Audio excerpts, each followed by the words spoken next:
Chinese बहू। हे भगवान, फिर से यह कोरोना नाम का राक्षस जाग गया। इस बार तो ड्रैगन के मुंह से मौत बरस रही है। सही बोल रही है माँ जी, मुझे तो अब शर्म ही आती है कि मैं चाइना से हूँ। न जाने क्या क्या खाती हैं, कैसी कैसी बीमारी फैलाती हैं। अरे बहू, लेकिन वहीं से तो तू भी आई है ना मेरी लाडो।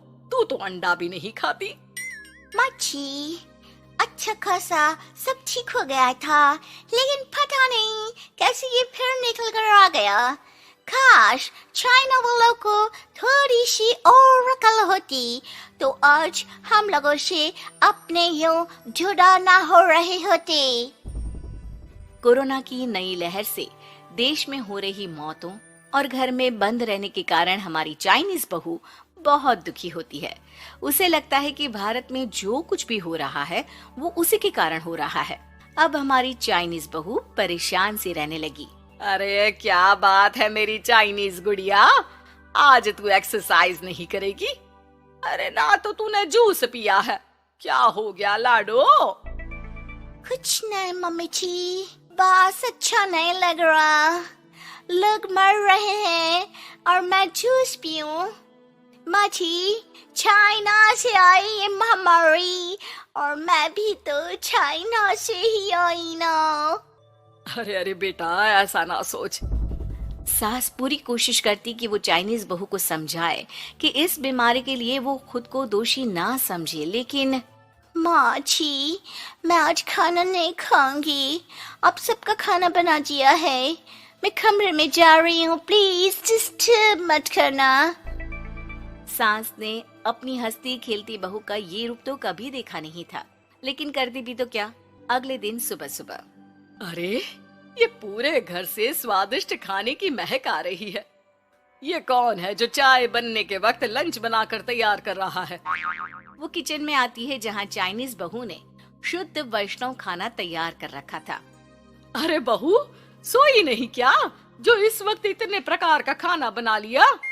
हाँ माँ जी, क्या करे, जब दिल में बोझ हो तो नींद नहीं आती। तभी तो मैंने सोचा मैं गरीब और जरूरतमंद लोगों को खाना पहुँचा दूंगी। वो ढेर सारा खाना रोज बनाती और गरीब और बेसहारा लोगों में बांटती। क्या कर रही है बहू? कितने दिनों से देख रही हूँ तू अच्छे से सोती भी नहीं है। क्यों कर रही है लाडो? क्या करूं माँ जी, मेरे देश के लोग जीवन की लड़ाई लड़ रहे हैं और मैं सो जाऊं, मुझसे नहीं होता।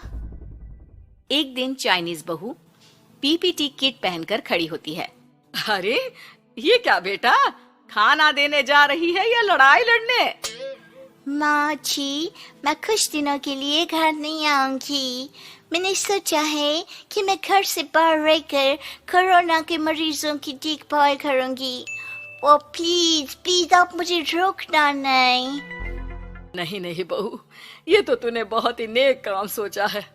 बस बेटा तू अपना ख्याल रखना। बहू वहाँ से चली जाती है, लेकिन सास की रोज फोन पर बहू से बात होती। घर पर क्या है माँ, क्यों भेज दिया तूने उसे? बाहर कितना खतरा है, उसे कुछ हो गया तो? अरे बिल्कुल चिंता ना कर, उसने सारे नियम कायदे को फॉलो किया है। अरे वो बिल्कुल ठीक रहेगी। और अगर मैं उसे मना कर देती ना तो उसकी अंतरात्मा उसे सोने नहीं देती। तू तो सारा दिन घर से ऑफिस का काम करता, लेकिन मैंने देखा है उसे कितना परेशान रहती थी कुछ दिनों से। हाँ वो भी है। उधर चाइनीज बहू लोगों का खूब ख्याल रखती, उन लोगों तक खाना पहुंचाती, उनके बच्चों की देखभाल करती। एक दिन बहू अपनी सोशल साइट देख रही थी तो उसे दिखता है कि एक आदमी ने बच्चों की देखभाल के लिए पोस्ट डाली है। बहू उसे फोन करती है। मैं आपकी कोई मदद कर सकती हूँ, प्लीज बताओ। दूसरी तरफ से आवाज आती है। मैं और मेरी बीवी दोनों ही कोरोना से पीड़ित हैं। हम लोगों के बच्चों को देखने के लिए कोई नहीं है, प्लीज हमारी मदद करो।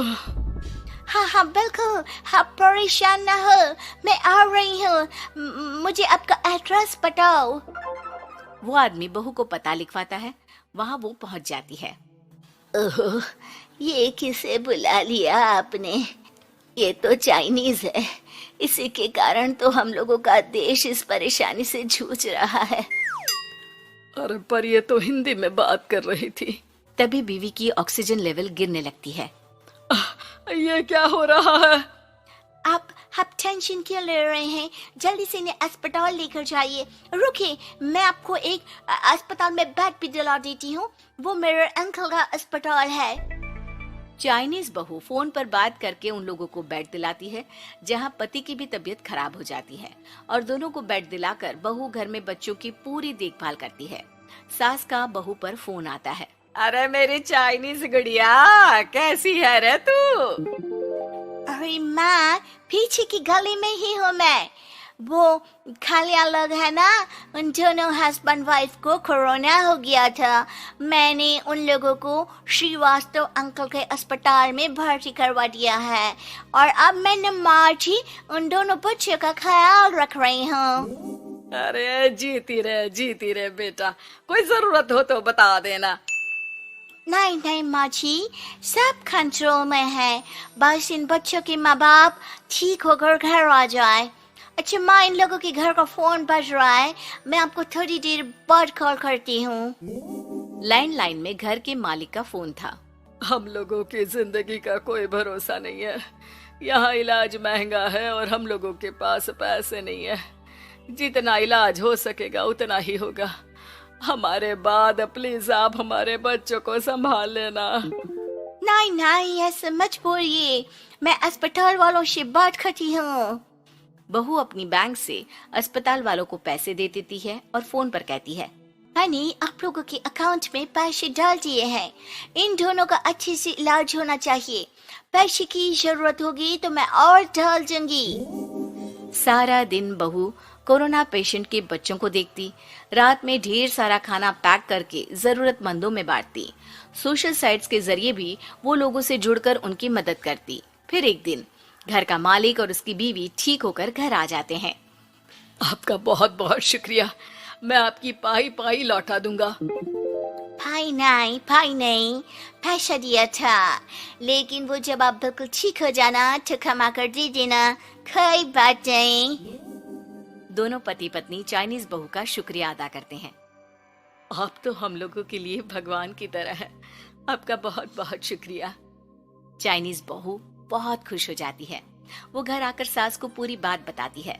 देख मेरी चाइनीज गुड़िया, तुझे चाइना का होने पर अफसोस था ना, लेकिन तूने सच्चे दिल से लोगों की सेवा करके ये बता दिया कि बेटी कहीं की भी क्यों ना हो, ससुराल आकर वो ससुराल के रंग में ही रंग जाती है। अब तो तू मेरी भारतीय बहू है। हाँ।